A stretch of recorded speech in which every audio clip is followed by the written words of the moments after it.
copyrighted program created by the Rio Grande Oil Company. Los Angeles Police calling all cars, attention all Los Angeles County Sheriff's cars. Broadcast 131 regarding a dead body found in the irrigation ditch near 2nd Street and Arrowhead Highway in Arcadia. That's all. Roll the tape.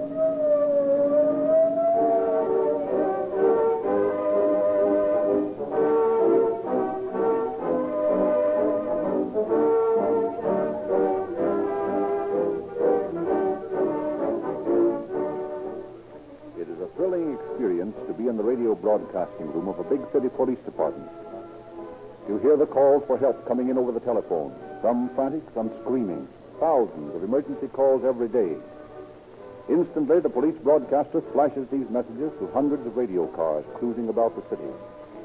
At each emergency call, one or more police cars roar into top speed, and with sirens screaming rush to the rescue. To shorten the period between the call for help and the arrival of the police, leading cities and counties specify Rio Grande cracked gasoline for all emergency cars. Tests have convinced officials that Rio Grande cracked excels ordinary gasolines in getting started quicker, in instant acceleration, and in power. Police cars reach top speed sooner with Rio Grande cracked gasoline. They get to the scene of the crime faster. Yet when the records are checked at the end of every month, civic officials say Rio Grande cracked gasoline is more economical than other brands because it actually delivers more miles to the gallon, as well as faster miles. Remember, Rio Grande cracked is used in more police and emergency cars wherever it is sold than any other brand. You, too, should use this emergency gasoline and enjoy police car performance in your car. You'll get speed and power when you need it for driving emergencies, and economy of operation for your pocketbook's sake. Try Rio Grande cracked gasoline.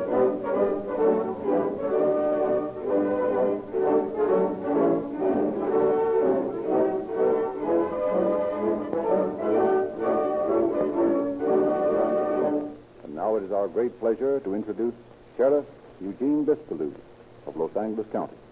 Sheriff Biscalou. Good evening. The case you will hear tonight deals with an Oriental murderer. Of all the racial groups which live among us in the West, the Orientals are among the most law-abiding and as a rule give us the least trouble. But when an Oriental is involved in a crime, the investigating officers face a difficult task. The philosophy of the Asiatic, his psychology, his viewpoint is so completely different from ours that an experienced officer must be assigned to such cases. The manner in which Chief Criminal Deputy William Bright, who was at the time head of the homicide squad, handled this case, scarcely leaving his office, is, I believe, an example of the technique of which our office is justly proud. We have substituted the old-fashioned third degree with common sense, shrewd psychology, and quick thinking. Listen carefully as Chief Bright finds his way through a maze of Oriental intrigue.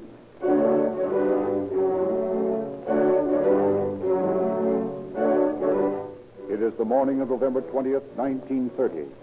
Captain Bright, head of the homicide squad of the Los Angeles Sheriff's Office, is just entering his office. Good morning. Good morning, sir. Anything new this morning? Nothing in the mail. But Deputy Sheriff Cloud is waiting to see you. Send him in. Yes, sir. You come in, please. Good morning, Cloud. What's up? Murder. Yeah? Let's have it. Well, there was a body discovered in an irrigation ditch out in Arcadia early this morning by a couple of mechanics on their way to work. Victims are Mexican. Papers on the body identify him as Luz Mata, a fruit grower from the Imperial Valley. How was he killed? His head and face were badly beaten, skull crushed, and his throat cut. Thorough job, eh? Rather. Find anything at the scene? Well, no weapons discovered, but we picked up several unburned and 3 burned matches near the body. There's one legible tire print, which I had photographed. Also, footprints around the body as though there'd been a struggle. I got pictures of them, too. The body's in the autopsy room at the morgue. Any other identification besides the papers on the body? Yes, I have positive identification by Martha's sister. He paid her a visit last night with his partner, Jose Gonzalez. Everything points to Gonzalez as the murderer. How's that? Well, he and Martha came to Los Angeles together to deliver a load of produce. Martha intended to collect several $100 owing him. Marta's sister says he'd already received some of it when she saw him last night. But it looks like Gonzalez bumped him off for his money. He got an all-cars broadcast out to pick him up. Yes, Doctor. Come in. I've just finished the autopsy on Marta.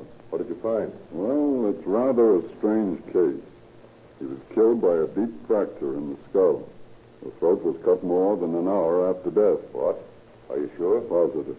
Rigor mortis had set in long before the throat was cut. No blood flowed from the wound. Yeah, that's a new one on me. Me too. How long had he been dead, Doctor? About 6 hours. That would place the murder around 1 a.m. this morning. That checks. We talked to a gardener out there who worked all day yesterday in a field not 50 feet away from the scene of the crime, and he didn't notice anything unusual all day. Yes, also the burned matches would seem to indicate that the man was murdered after dark. Oh, Cloud. Yes, sir. I want to see those photographs of the footprints and tire tread as soon as they're ready. Yes, sir. And also look up Gonzalez in our files. See if he has a record. Right away, sir. After a thorough search of the files, Deputy Cloud returns to the captain's office. I can't find any record on Gonzalez, Captain. What? Oh, that's too bad. You know, Cloud, I've been thinking. There's something mighty funny about this case. Gonzalez is a Mexican, I suppose. Yes, sir. Well, a Mexican would use his knife first. He wouldn't come back an hour later and slit his victim's throat just to make sure he was dead. Yeah, that's right. This thing might almost be called a murder mystery. Say, I'll bet you a new hat we solved it. I won't take you up, not with your record of 98% solutions. Oh, by the way, Captain, here's the pictures of the footprints and the tire marks. Oh, yes. These footprints are too blurred. They don't tell anything. But this is a clear tire impression. That ought to lead us somewhere. Oh, Cloud, I want you to... Beg pardon, Captain. Yes, Ayers. We just picked up Gonzalez. That's fine. Where is he? Outside. He was driving Marta's truck when we arrested him. I took him through the morgue on the way up, and he identified the body. Where's the truck? Parked on the Spring Street side of the building. Fine. Cloud, while I talk to this bird, you go over that truck. See if any of the tires compare with that print. Yes, sir. All right, Ayers. Bring in our suspect. Yes, sir. Come on in, Gonzalez. This is Captain Bright. Oh, sit down, Gonzalez. We want to ask you some questions about the murder of Luz Mata. Si, senor. Did you murder him? Por Dios, no, senor. You were arrested driving his truck. Si, I was on my way back to my rancho in Imperial Valley. I did not know Luz was dead until the officer told me. When did you see him where? Last night, Where was he then? at the home of a Japanese gardener. Know his name? Si, Frank Nakamura. Where were you? Sitting outside in the truck. I waited there from 8 o'clock until after midnight. He did not come out, so I drove into Los Angeles and went down to the market looking for him. And you never saw him? No, not until just now, down in the morgue. You're sure that's him? See, that was Luz. Well, start from the time you left the Imperial Valley and tell me where you went and what you did. We drove up from the Imperial Valley from Nyland and took our fruit to market. We delivered it yesterday morning. Then Master went to the Mirador Dried Fruit Company to pick up a check. Did he get it? Oh, see, it was for $140, I think. He got some other money from his customers in the market. Then we drove out to see this Japanese gardener. Owed him $285. The Japanese told us to come back that afternoon, and he'd have the money. So we went to see Marta's sister, and then we had a drink or two, and we went back to the gardener's house. What time was that? Oh, that must be about 7 o'clock. I sat in the truck, and Marta went inside, and he never came out as I saw. And you waited there till after midnight. And you didn't go into the house? No, senor. I just waited. Waited 5 or 6 hours. Were you drunk? No, senor. I do not drink. Well, did Marta drink? No, he did not drink neither. But you just told me that you and Marta had a couple of drinks before you went to see the Japanese. Now, what do you mean? But I mean, we don't drink much, senor. We do not get drunk. Oh, I see. Where does this Frank Nakamura live? Out in Arcadia, on Sierra Street, I believe. And you never went in the house all the time you waited? No, senor. Sure of that? Positive. Did you murder Marta? Huh? No, senor. I told you. He was my best friend. I would not think All of right, murdering. Gonzalez. I'm sorry, but I'll have to hold you upstairs in jail in technical custody until I've investigated your statement. Book him on suspicion, Ayers. Yes, sir. And if Cloud's back, send him in. Right. Come along, Gonzalez. A likely cock and bull story. Well, Cloud, what about those tires on Gonzalez's truck? They don't compare with this picture. Are you sure? Positive. That's too bad. Why, Gonzalez is a made-to-order suspect. His story doesn't hang together. Claims he sat outside a Japanese gardener's house for 5 hours last night waiting for Mata. And then, when Mata didn't show, he didn't even go into the house, but he went back to town to look for him. That sounds phony enough. Sure does. Listen, when that fellow had his head beaten in, there must have been some blood. Yeah, there was plenty out there. His throat may not have bled when it was cut, but he sure bled from those abrasions. Good. Have Gonzalez's clothes examined in the lab for evidence of blood. Take the scrapings from his fingernails and see if there's blood in them. I can't give up our best suspect so easily.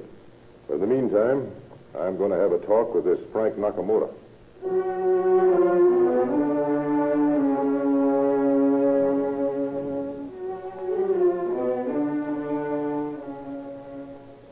Sit down, Mr. Nakamura. I want to ask you some questions. Oh, yes. May I know why I'm bringing here by policeman? Sure. You know a Mexican fellow called Luz Mata? Oh, Mata. Oh, Mata-san. Oh, yes, sir. I know him. He was murdered last night. Murder? Mata-san murder? Oh, no. Oh, this cannot be. I didn't ask you to come down here to kid you. Luz Mata was murdered last night. Oh, that's too bad. Mata came to your house yesterday, didn't he? Oh, yes, sir. He come 1-2 times. Tell me about it. Well, he come for paying money I owe to him. He come 1 time in the morning, but I not having money. He come back 7 o'clock. I pay him money. How much? Oh, I pay $600 for dates bought other time, and I pay $285 for dates bought this time. $885. That's a lot of money. Did you get a receipt? Oh, yes, sir. I having receipt. Where is it? Oh, I leave receipt at home. When Mata came to your house, was he alone or was someone with him? Tall Mexican fellow with him both times. The second time he came, did this tall Mexican fellow come in the house? Oh, yes, sir. Both fellow coming in house, drinking sake and talking. We do business. We have a nice time. Drink much sake? Oh, maybe so. 2 Mexican fellow, they get pretty drunk. You sure they were drunk? Oh, yes, they are pretty drunk. When did they leave? Oh, they leave after getting money and having a drink of sake. Well, I guess that's about all I wanted to know, Nakamura.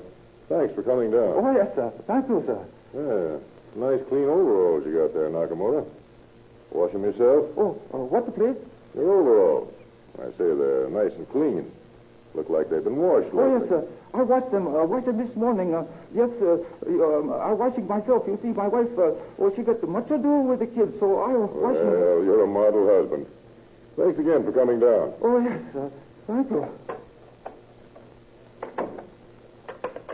Hello, Eddie. Japanese just left my office. Have him tailed. Send a man out to his house in Arcadia to meet him when he gets home. Get the receipts from him for $885 paid to Luz Mata for fruit. Tell the man who goes out to the house to look around and get a sample of the washing water from the Nakamura's washing machine or laundry tub or whatever they have, or from the ground where they throw their water. Yeah, that's right. Is Cloud out there? Good. Send him in. Well, Cloud, how about the tires on Nakamura's car? Well, they don't tally with that picture either. This is beginning to be discouraging. Did you search him when you brought him in? Yes, sir. Explained it was a routine procedure. Find anything? Well, I got a scrap of paper with his handwriting on it, and these. Matches with blue and yellow heads. Yeah, they're the same kind of matches we found at the scene of the murder. Yes, but on the other hand, they don't mean a great deal. There must be 100,000 people in Los Angeles carrying matches with blue and yellow heads in their pockets. What's on the scrap of paper? Just a notation about vegetable spray. Valuable as a specimen of his handwriting, though. This case begins to look bad for Gonzalez. How's that? Well, if Nakamura is telling the truth, Gonzalez is lying. The Japanese claims he and Mata got drunk out there last night. Still, you haven't any positive evidence on Gonzalez. No, but he was at the proper place at the proper time to commit the crime. And he lied in his statements. Yes, and on the other hand, Gonzalez might have passed out in the truck outside the Japanese house, and anything could have happened to Mata while he was unconscious. Yeah, that's true enough. I don't feel that Gonzalez is the guilty party. Why not? Well, I just got some reports from the boys you sent down to the Imperial Valley to check on Mata and Gonzalez. According to all they can discover, those two were like brothers. Never been in trouble, beyond getting drunk occasionally. Well, they've been pals for years. Well, maybe you're right. I confess this thing's got me up a tree. Yeah? Oh, all right. Send him in. Who is it? Somebody with some information on the case. Can't tell what it is. Come in. Captain Bright? Yes? I'm Howard Downey. I manage the branch bank at Figueroa and Pico. Yes? I have a little item I think should be brought to your attention in connection with the Mata murder. Yes? What is it? Well, this morning, a young boy brought a check into the bank to be cashed. That check was made out to Luz Mata by the Mirador Dried Fruit Company. Did you cash it? Yes, after we asked him who sent him, and he told us a dark fellow who looked like a Mexican. It seemed to be all right. Lots of the men from the market send errand boys to have their checks cashed. Have you got the check with you? Yes, here it is. For $140. That's the one Gonzalez told us about, Cloud. Yeah. I didn't know about the murder. I wouldn't have cashed the check, I can tell you. I didn't read about it until this afternoon's papers came out. Now, what I want to know is how can I get my money back? This will go hard with me, you know. Now, listen, Mr. Downey. How can we tell you when you'll get your money back when we haven't caught the murderer yet? You leave this check with us. Well, that's the only proof I have. You think we're liable to mislay it? Why, this check may be the key to our case. Cloud. Yes, sir? Have the handwriting expert compare this signature on the back of the check with samples of Mata's, Nakamura's, and Gonzalez's handwriting. Let me know what he says as soon as possible.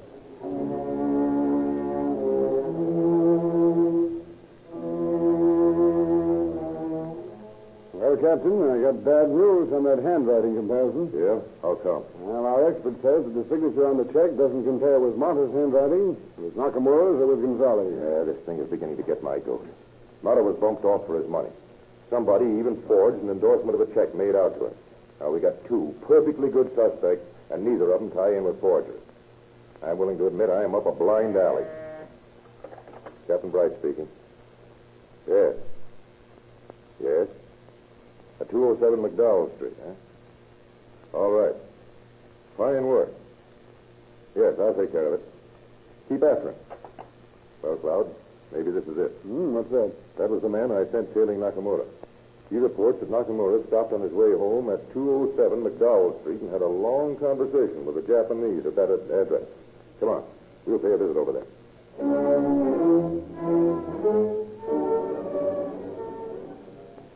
Good afternoon, ma'am. We're from the sheriff's office. Yeah? What do you want? Do you take roomers here? Yes? Japanese? I have a few. Well, I understand a Japanese by the name of Frank Nakamura stopped by here about an hour ago to see a friend of his. Well, there was a little Japanese come by here a while ago. Who did he see? A roomer of mine by the name of Tanaka. Yu Tanaka. Sort of a shifty little rat, to tell the truth. How long has he been rooming here? Oh, just came in the other night. What night? Night before last, I think it was. What room's he got? Number 4. Down the hall, second door to the left. Is he in? No. Think I saw him go out. Got a key to his room? Yes. Open it for us, will you? All right. Come this way.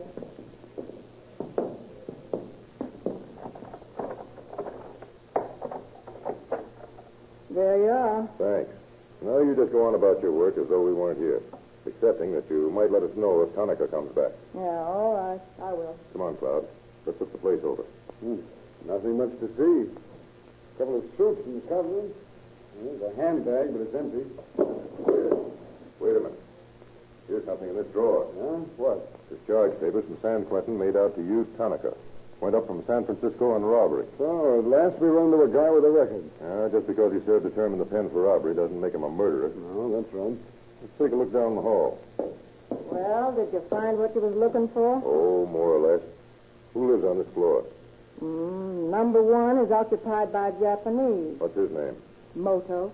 T. Moto. And who lives in number 2? Is Tamagori. Japanese. Yes. There's another in number 3. What's his name? D. Coney. Well, that accounts for all the rooms on this floor, but this one here at the end of the hall. Who's in it? That's the bathroom. Only one on the floor? Yes. Come on, Cloud. Let's look at it. What's so interesting about a bathroom? Sometimes you can find out more about people in their bathrooms than any place else. You know, just as I thought. An old-fashioned bathtub on legs. What of it? Oh, nothing. Except that they make excellent hiding places. For what? Almost anything. It takes a more meticulous housekeeper than our landlady seems to be to clean out behind them. Hand me that curtain rod, will you, Claude? Yeah. What are you going to do? Going fishing behind the bathtub. I got a bite. Well, will you look at that? A revolver. Come on, let's have a look at it. One shell's been fired, 5 intact. Look, the one that's been fired has been fired twice. Yeah. Dark stains on the butt. Looks like blood to me. Got your benzodrine outfit with you? Yeah? All right. See whether it tests for blood. Okay.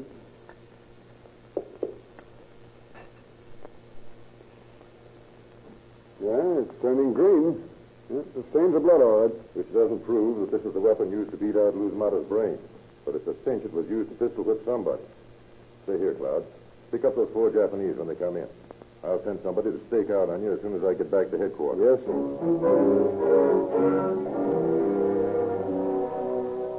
Back at headquarters, Deputy Penpraise is waiting for Captain Bright.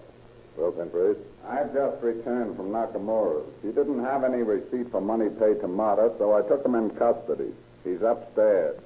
I got some scrapings from the washing machine and water from the drain out at his house. They're being analyzed now. Good. Nakamura still got on those clean overalls? Yes. Have them analyzed, too. And also get the scrapings from under Nakamura's nails. Yes, sir. On your way out, tell Ayers to join Cloud down at 207 McDowell Street. He's taking out some more Japanese. Oh, and by the way, wire this gun number to the manufacturers and ask them to trace it.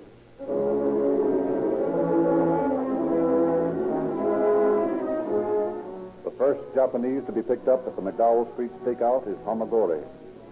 He is brought to headquarters, and some suspicious stains on his trousers are immediately analyzed. He is then led into Captain Bright's office. Kamagori, the stains on your trousers are blood. How did they get there? I not know how they got there, but these trousers, they were being worn not only by me. Who else wore? My trousers were lent to you, Tanaka, by Connie, a friend of mine. Tanaka again. That's all you know about the trousers? Yes. Well, I know. All right, Sergeant, take him out. This way. You know, Penpraise, that's a plausible enough story.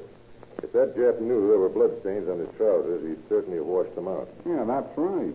And by the way, here's the lab report on the drain water from Nakamura's and also on Nakamura's overalls. Both show blood, eh? Well, we're getting warmer, Penpraise. Now we've got 2 suspects with blood on them.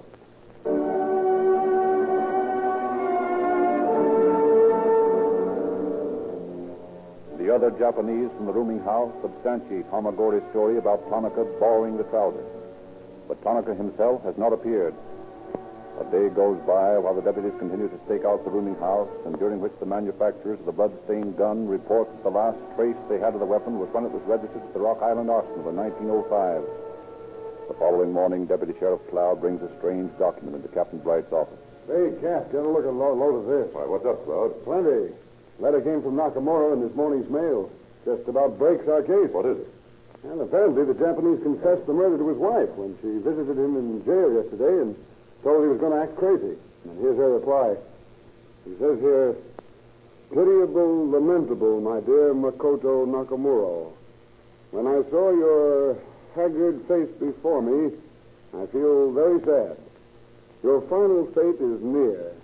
You are acting, I think it is, like crazy, and if sent to the hospital, then when the 6 children grow up, this will be a great stumbling block for their future. Also, your ancestors will be greatly ashamed. Do you not understand this? For you to try to save your life this way is wrong. Think of these 6 loving children. When they grow up, their future will be darkened. This does not reveal a parent's true feeling and love. Do you think? Although you may get angry, yes, that's what it is, I am worrying about the future of the children.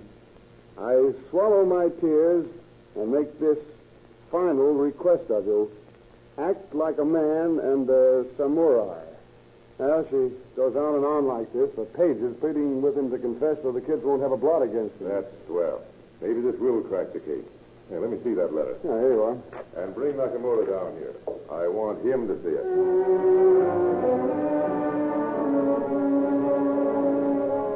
The little Japanese, pale and nervous from his 2 days in jail, is led into the captain's office, given the letter to read, while the two officers watch him intently for the slightest change of expression.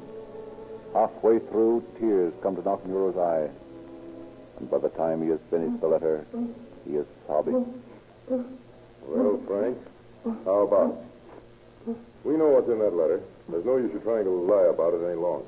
Yes? And aside from that, I should think you'd want to come clean after what your wife says there. Yes, sir. I'm telling her everything. I'm not holding back any source till I does a fact. Oh, that's fine, Frank. Well, start talking. Well, when the mother come into my house for money, I have not the money. My friend Tanaka was with me. He say, I have an idea. Tell him we having to go to the country for money. So I tell him Mata, and Mata saying he go with us. Well, we get Mata drunk. Then three of us driving the country. When we get out, Tanaka stop the car. We put the gun to Mata's back and pull the trigger. But the gun no go off. That accounts for the 2 hammer marks on the empty shell, Cloud. Yeah. Go ahead, Frank. Well, gun no go off. Now, Tanaka hitting Mata with the bottom end of gun. I run away, but Tanaka call me back. He having a blister on the hand from hitting, so I hit the Mata some more. He roll over, and I think he's dead. Then what did you do? Oh, we drive him to my house. Whose car were you in? Oh, in my car. No, I want you to tell the truth, Frank. We have a photograph of the tire mark at the scene of the murder, and it doesn't correspond with any of the tires on your car. Oh, thanks for explaining that. We blow a tire on the way home. Run on the rim. Spoiled tire. So, I buy a second-hand tire at the gas station and throw the tire away. How's that for the bad brakes, Cloud? The only tire mark we have is the one that blew out. But, Frank, Mata's throat was cut. You haven't accounted for that. Oh, I coming to that. After we get home, Tanaka worried maybe Mata not dead. Or maybe he coming back to life and talk and or tell who beat him. So we go back to the place where Mata is and cut his throat. So no doubt he's dead.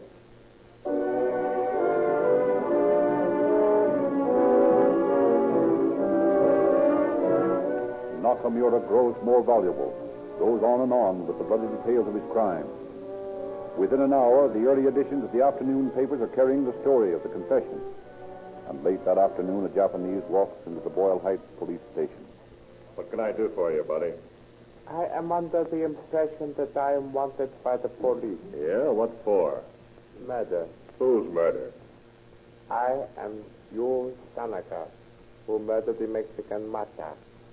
I perceive that it would be useless for me to try to escape now that my weak-willed accomplice has sold everything. Therefore, I save you any further trouble. Will you kindly place handcuffs on my wrist? The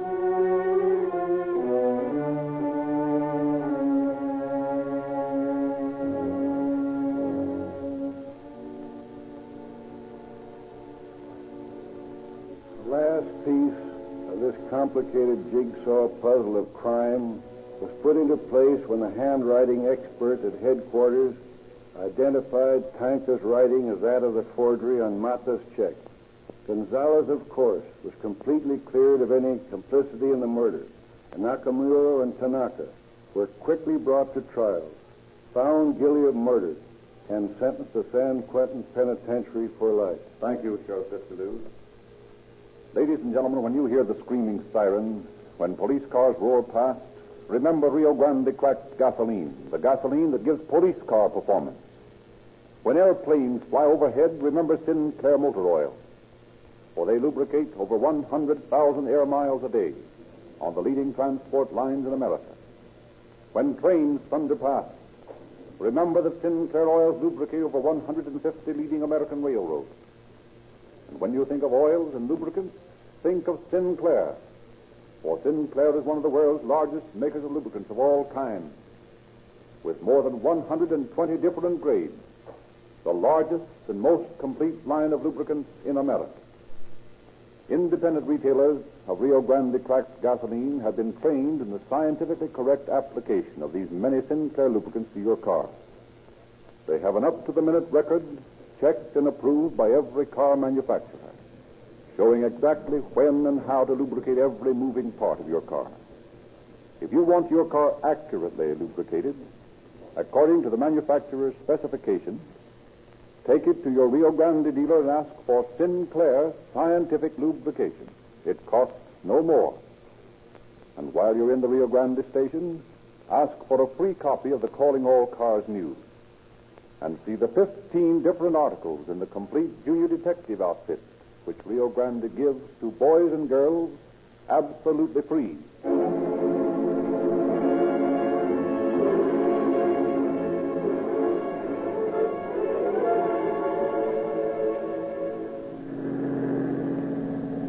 Please calling all cars, attention all cars, attention all Los Angeles County Sheriff's cars, cancellation broadcast 131 regarding a murder near Arcadia. Suspects in this case now in custody. That's all. Rosenquist.